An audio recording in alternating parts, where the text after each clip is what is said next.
2024 September 2వ తారీఖు నుంచి బతుకమ్మ పండుగ తెలంగాణలో ప్రారంభమైంది. బతుకమ్మ పండుగ ఎప్పుడు స్టార్ట్ అయింది, ఈ బతుకమ్మ ఎన్ని రోజులు ఆడుతారు, అసలు ఈ బతుకమ్మ ప్రత్యేకత ఏమిటి అనే విషయాల గురించి ఈ వీడియోలో తెలుసుకుందాం. దానికంటే ముందు మీరు మన ఛానల్ని ఇంకా సబ్స్క్రైబ్ చేసుకోకపోతే ఇప్పుడే సబ్స్క్రైబ్ చేసుకోండి.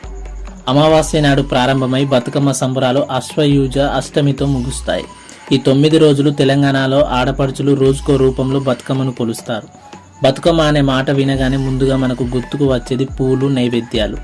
9 రోజులు జరుపుకునే ఈ పండుగ వేడుకల్లో ఒక్కరోజు మినహా మిగిలిన 8 రోజులు ఒక్కో రకమైన నైవేద్యం సమర్పిస్తారు. 9 రోజుల బతుకమ్మ పండుగల్లో మొదటి రోజు బతుకమ్మను ఎంగిలి పూల బతుకమ్మ అని, చివరి రోజు బతుకమ్మను సద్దుల బతుకమ్మ అని అంటారు. బతుకమ్మ పండుగను తెలంగాణ రాష్ట్రంలో అశ్వయుజ మాస శుద్ధ పాడ్యమి నుండి 9 రోజుల పాటు జరుపుకుంటారు. ఈ బతుకమ్మ పండుగ లేదా సద్దుల పండుగ దసరాకి 2 రోజుల ముందు వస్తుంది. తెలంగాణ ప్రత్యేక రాష్ట్రం ఏర్పడిన తర్వాత బతుకమ్మను రాష్ట్ర పండుగగా నిర్వహిస్తున్నారు. ఈ బతుకమ్మ పండుగను తెలంగాణ రాష్ట్రంలో అత్యంత వైభవంగా జరుపుకుంటారు. 9 రోజుల పాటు ప్రతిరోజు ఒక రకమైన నైవేద్యం సమర్పిస్తారు. మొదటి 8 రోజులు ఈ నైవేద్యం తయారీలో యువతి యువకులు పాల్గొంటారు. చివరి రోజు సద్దుల బతుకమ్మ అంటారు. ఇక మొదటి రోజు ఎంగిలి పూల బతుకమ్మ. మహాఅమావాస్య రోజు బతుకమ్మ మొదటి రోజు వేడుక మొదలవుతుంది. తెలంగాణలో దీన్ని పెత్రమాస అని కూడా అంటారు. నువ్వులు, బియ్యం పిండి, నూకలు కలిపి నైవేద్యంగా తయారు చేస్తారు. రెండో రోజు అటుకుల బతుకమ్మ. అశ్వయుజ శుద్ధ పాడ్యమి నాడు చేస్తారు. సప్పిడి పప్పు, బెల్లం, అటుకులతో నైవేద్యం తయారు చేసి అమ్మవారికి సమర్పిస్తారు.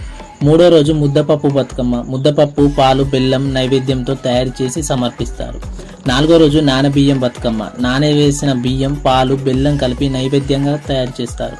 ఐదో రోజు అట్ల బతుకమ్మ. అట్లు లేదా దోశ నైవేద్యంగా సమర్పిస్తారు. ఆరో రోజు అలిగిన బతుకమ్మ. ఈ రోజు అశ్వయుజ పంచమి. ఏడో రోజు వేపకాయల బతుకమ్మ. బియ్యం పిండిని బాగా వేయించి వేప పండ్లుగా తయారు చేసి నైవేద్యంగా సమర్పిస్తారు. 8వ రోజు వెన్న ముద్దల బతుకమ్మ. నువ్వులు, వెన్న లేదా నెయ్యి, బెల్లం కలిపి నైవేద్యంగా తయారు చేస్తారు. 9వ రోజు సద్దుల బతుకమ్మ. అశ్వయుజ అష్టమి నాడు అదే రోజు దుర్గాష్టమిని జరుపుకుంటారు.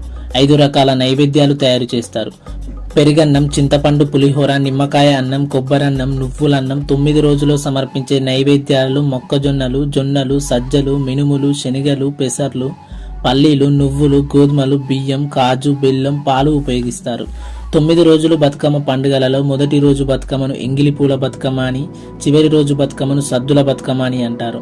ఈ రోజుల్లో ఆడపడుచులు అత్తవారింటి నుంచి కన్నవారి ఇంటికి చేరుకొని పూల పండుగను జరుపుకోవడానికి తయారవుతారు.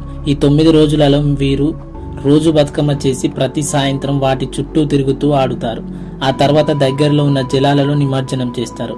అయితే చివరి రోజు బతుకమ్మ సద్దుల బతుకమ్మ పండుగను అత్యంత వైభవంగా జరుపుకుంటారు. ఆ రోజు మగవారంతా బాయిల కాడికి వెళ్లి తంగేడు, గునుగు మొదలగు పూలను భారీగా ఏరుకొని వస్తారు. ఆ తర్వాత ఇంటిల్లపాది కూర్చొని ఆ పూలతో బతుకమ్మను తయారు చేస్తారు. ఇందులో గునుగు పూలు, తంగేడు పూలు అతి ముఖ్యంగా చూస్తారు. ఈ పూలను జాగ్రత్తగా ఒక రాగి పళ్ళెం లేదా తాంబాలంలో వరుస వరుసకు రంగులు మార్చుకుంటూ పేరుస్తారు. ముందుగా తంగేడు ఆకులు, పూలు పళ్ళెంలో లేదా తాంబాలంలో పేర్చుతారు. ఆపై తంగేడు పూల కట్టలు పేర్చుతారు. మధ్య మధ్యలో ఇతర రకాల పూలను ఉపయోగిస్తారు. పేర్చడం అయ్యాక పైన పసుపుతో చేసిన గౌరీమాతను పెడతారు. ఇలా పేర్చిన బతుకమ్మను గృహంలో లేదా దైవస్థానంలో అమర్చి కొవ్వొత్తులతో, అగరవత్తులతో అలంకరించి పూజ చేస్తారు. సాయంకాలం అందరూ తమ తమ బతుకమ్మలతో ఒక చోట చేరి వాటి మధ్యలో పెట్టి వాటి చుట్టూ తిరుగుతూ పాటలతో గౌరీదేవిని కీర్తిస్తూ ఆడవారు పాడుతూ ఉంటారు. ఆడవారు వారికి ఉన్న అన్ని రకాల ఆభరణాలు ధరించి కొత్త బట్టలు కట్టుకుంటారు.